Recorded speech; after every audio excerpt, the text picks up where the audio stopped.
যুবক ভাইরা শোনো, ওয়াহাবি মেয়ে বিয়ে করবা না। ওয়াহাবি মেয়ে বিয়ে করলে সে তোমার দুনিয়াও ধ্বংস করবে, সে তোমার আখেরাতও ধ্বংস করে দিবে। তুমি বলবা আমি ওয়াহাবি বিয়ে করে সুন্নি বানাবো, বেশিরভাগ ক্ষেত্রে উল্টা হয়। ওয়াহাবি মেয়ে বিয়ে করে তুমি সুন্নি বানাবা, ওটা হওয়ার সম্ভাবনা কম। তোমাকেই ওয়াহাবি বানাই দিবে, নাহলে সেমি ওয়াহাবি বানাই দিবে তোমাকে। কথা বুঝতে পারছেন? এরকম অনেক প্রমাণ আছে, অনেক প্রমাণ আছে। ওয়াহাবি মেয়ে বিয়ে করবা না, একটু দূরে হইলো, একটু দূরে গিয়ে হলো সুন্নি মেয়ে বিয়ে করবা।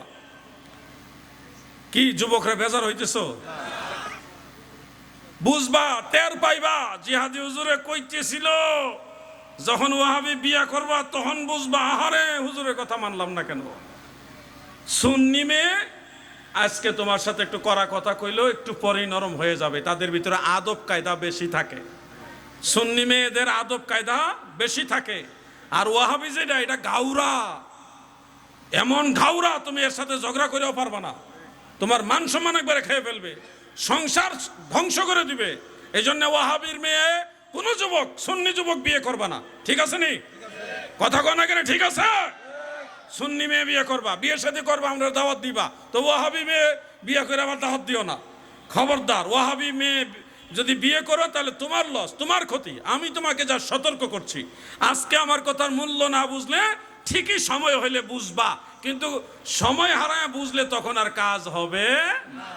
তোমার কিন্তু সব কিছু শেষ করে দিব।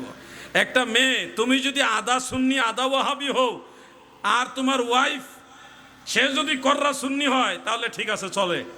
তোমার সন্তানরাও সুন্নি হবে, তোমার আওলাদরাও সুন্নি হবে। তুমি দুনিয়াতে না থাকলে তোমার সন্তানরা তোমার জন্য দোয়া করবে, কারণ ওই তোমার আওলাদদেরকে, সন্তানদেরকে প্রকৃত সুন্নিয়তটা শিক্ষা দিবে তোমার চেয়ে তোমার স্ত্রী বেশি শিক্ষা দিবে, তাই না? আর তুমি যদি সুন্নি হও আর বিয়ে যদি ওয়াহাবি করো, তোমার বংশানুক্রমে ওয়াহাবি বানাই দিবে। এটা করোনা ভাইরাসের চেয়ে আরো খারাপ। কি আপনারা বেজার হচ্ছেন? ওয়াহাবি মেয়ে বিয়ে করলে তোমার বংশ ধ্বংস করে দিবে, তোমার সন্তানদেরকে ওয়াহাবি বানাবে। তোমার সন্তানরা ওয়াহাবি হলে তোমার নাতি নাতনি তারাও ওয়াহাবি হবে, তোমার বংশটাই দেশ ধ্বংস করে দিবে। কি রাগ করতেছেন আপনারা? আকীদার গুরুত্ব দিতে হবে। আমার সাথে একটা ছেলে থাকতো, ময়মনসিংহ বাড়ি, নাম কব না, অল্প কয়েকদিন ছিল, অল্প কয়েকদিন। সে আমার সাথে একদিন বললো, হুজুর বিয়ে শাদী করতে বাপ মাই বলতেছে। আমি বললাম, তোর বিয়ে শাদী করবি, বয়স হয়েছে না তো এরকম, তো কি বয়সে? আমরা এলাকায় আমার সমবয়সী সব বিয়ে শাদী করে বাচ্চা কাচ্চা হয়ে গেছে, আমি শুধু বাকি আছে। আমারে সবাই দামরা কয়। কি কয়? দামরা কয়। হুজুর আপনি অনুমতি দিলে বিয়ে করতাম। আমি তখন কইলাম, সুন্নি মেয়ে বিয়ে করবি? কয়েকটা মেয়ে আছে, এটা পুরাপুরি সুন্নি না। তা আমি গেলাম, যাচাই বাছাই করে বিয়ে করবি। পরে বিয়ে করছে যেটা, এটা ওয়াহাবি। এটা কি? এখন ফোন দিয়া দিয়ে আমার কাছে কান্দে, ও হুজুর ভুল করে লাইছি, এই সমস্যা ওই সমস্যা, মিলাদ পড়া দেখতারে না, মুনাজাত দেখতারে না, মাজার জিয়ারত দেখতারে না, এটা লয়ে বড় সমস্যা আছে। কয়দিন পরে পরে জায়গা, মানে কি একটা জাহান্নামের মধ্যে আছে সে, তার নিজের ঘরে সে জাহান্নামে আছে। এই জন্য আমি যুবকদেরকে উপদেশ হিসেবে বলছি, ওয়াহাবি মেয়ে বিয়ে করা যাবে।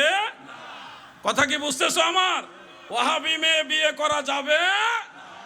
যাচাই বাছাই করবা, যাচাই বাছাই করবা।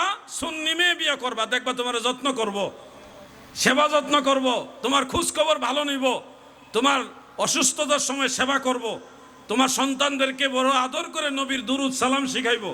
ওই শিশুকালে দেখবা কোলে নিয়ে তোমার সন্তানকে নবীর গান গায়া গায়া বড় করবে, ঘুম পাড়াবে। এরকম মেয়ে বিয়ে করবা যে তোমার সন্তানকে নবীর দুরুদ শিখাবে, নবীর সালাম শিখাবে।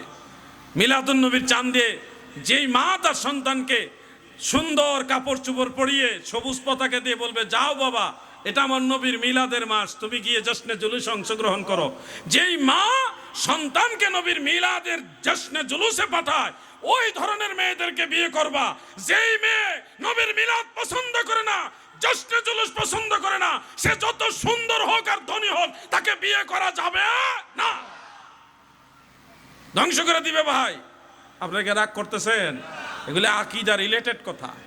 আমি আকীদার ব্যাপারে কট্টর হই। আমারে পছন্দ হইলেও হইতে পারে, নাও হইতে পারে, কিন্তু আকিদার ব্যাপারে আমি খুব কট্টর।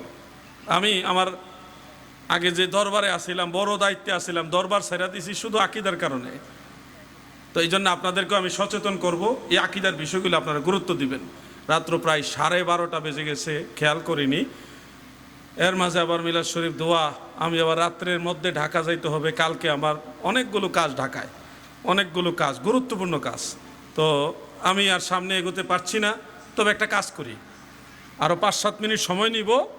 এই 5-7 মিনিট আমি যুবকদেরকে, স্পেশালি শুধু যুবকদেরকে 2টা প্রশ্ন করার সুযোগ দেব। যে কোনো যুবক 2 জন, আমি যুবকদেরকে একটু স্পেশালি অনার করলাম। আপনারা যে কোনো 2টা ধর্মীয় প্রশ্ন করবেন, যেটা শিক্ষণীয়। আমি শুধু যুবকদেরকে বলবো প্রশ্ন 2টা করার জন্যে। যারা ইচ্ছুক আপনারা আমার একটু কাছাকাছি আসেন, যেন আমি আপনার কথাটা স্পষ্ট বুঝতে পারি। আমরা একটা সময় দিলাম 1-2 মিনিট। ওই সময়টা সবাই মিলে একটু জিকির করে ইসমে জাত আল্লাহ আল্লাহ আল্লাহ আল্লাহ আল্লাহ আল্লাহ আল্লাহ Allah, Allah, Allah, Allah, Allah, Allah, Allah, Allah, Allah, Allah, Allah, Allah, আল্লাহ আল্লাহ আল্লাহ আল্লাহ আল্লাহ আল্লাহ আল্লাহ আল্লাহ আল্লাহ আল্লাহ আল্লাহ। আরে ক্যামেরা ঘুরাইছে, জিকির কমে গেছে। আল্লাহ আল্লাহ আল্লাহ। এমনি তো নাচুন না বুড়ি, আবার দিছে ঢোলের বাড়ি। আল্লাহ আল্লাহ আল্লাহ আল্লাহ আল্লাহ আল্লাহ আল্লাহ আল্লাহ আল্লাহ আল্লাহ আল্লাহ আল্লাহ। লা ইলাহা ইল্লাল্লাহু মুহাম্মাদুর রাসূলুল্লাহ সাল্লাল্লাহু আলাইহি ওয়াসাল্লাম। যুবকদের পক্ষ থেকে একটা প্রশ্ন কাগজে লিখিত রূপে এসেছে। প্রশ্নটা হলো, হুজুর প্রবাসে যারা থাকে ওখানে তো অনেক ওয়াহাবিরা কওমি একত্রে ওনাদের পিছনে নামাজ পড়লে কি হবে? আমাদের যুবকরা, প্রবাসীরা যারা বিদেশে আছে, ওনাদের জানা উচিত যে সব ইমাম ওয়াহাবি না। আমি একসময় জানতাম যে মক্কা মদিনার ইমামরা মনে হয় ওয়াহাবি, কিন্তু আমি এই বিষয়টা নিয়ে একটু স্টাডি করেছি আর একটু জেনেছি। কারণ হজে যাওয়ার আগে আমি নামাজ পড়বো কোথায়, এই বিষয়টা, এই জন্য তাদের সম্পর্কে আমি আলাদা একটু অ্যানালাইসিস করছি, আলাদা একটু স্টাডি করছি। করতে গিয়ে দেখলাম কাবা ঘরের ইমাম যারা, মসজিদে হারাম, অন্য মসজিদ না, মসজিদে হারামের ইমাম যারা, এবং মসজিদে নববী শরীফের ইমাম যারা, ওনারা কেউ লা মাযহাবি না, ওনারা হাম্বলি মাযহাবের অনুসারী। যেমন আমি 2 জনের নাম বলি। একজন বর্তমানে আরব দেশে, সৌদি আরবে সবচেয়ে প্রবীণ আলেম, যিনি মদিনা শরীফের ইমাম খতিব, আল্লামা শেখ আব্দুর রহমান হুজাইফি। আব্দুর রহমান হুজাইফি এইবার হজে যিনি খুতবা পাঠ করছে, চিনছেন কিনা আপনারা? এইবার হজে খুতবা পাঠ করছে যিনি, আব্দুর রহমান হুজাইফি। আরেকজন হলো যিনি মক্কার কাবাগরের হারাম শরীফের ইমাম খতিব, শেখ আব্দুর রহমান সুদাইসি। আব্দুর রহমান সুদাইসি, ওনার নামও আব্দুর রহমান, ওনার নামও আব্দুর রহমান। এই 2 জনকে নিয়ে আপনারা আপনাদের সাধ্যমতো স্টাডি করেন, দেখবেন পেয়ে যাবেন ওনারা লা মাযহাবি না, বরং ওনারা মাযহাবের পক্ষে, মাযহাবের ইমামদের পক্ষে বক্তব্য দিয়েছে। সেগুলি আমার কাছে আছে সংরক্ষিত। আমি ওনাদের নিয়ে আলাদাভাবে স্টাডি করেছি। ওই বক্তব্যগুলি আমি ডাউনলোড করে করে করে করে রেখেছি, এবং বিভিন্ন সাইটেও দেখলাম ওনারা মাযহাবে হাম্বলি মাযহাবের অনুসরণ করে হাম্বলি মাযহাব। তো হানাফি, শাফিঈ, হাম্বলি, মালিকি, 4 মাযহাবই আহলে সুন্নাত ওয়াল জামাত। 4 মাযহাবই কি আকীদাগত আহলে সুন্নাত ওয়াল জামাত। এই জন্যে হারামাইন শরীফাইনে যারা নামাজ পড়েন কাবা ঘরে এবং মসজিদে নববী শরীফে, প্রবাসী ভাইয়েরা নিশ্চিন্তে সানন্দে আপনারা নামাজ পড়বেন, কোনো টেনশন নাই। আউটের যে মসজিদ, এখন এক এক মসজিদে এক এক রকম ইমাম থাকে। কোনো মসজিদে ওই কাবা ঘরের ইমামদেরকে ফলো করে এরকম ইমাম থাকে, আবার কোনো মসজিদে কট্টরপন্থী লা মাযহাবী ইমাম থাকে। এগুলি বুঝে শুনে আপনারা সিদ্ধান্ত নেবেন। আপনারা একটু ব্রেইন খাটাবেন, একটু অ্যানালাইসিস করে তারপরে ইক্তেদা করবেন। যেহেতু এটা নামাজ, এটা ফরজ, এটা সাধারণ খামখেয়ালি বিষয় না, গুরুত্বপূর্ণ বিষয়, ফরজ বন্দেগী, যেটার জন্য আযাব রয়েছে যদি পরিত্যাগ করেন। এই জন্য নামাজের ক্ষেত্রে অবশ্যই ইমাম আকীদায় সঠিক কিনা এটা যাচাই করে তারপর আপনারা সিদ্ধান্ত নেবেন।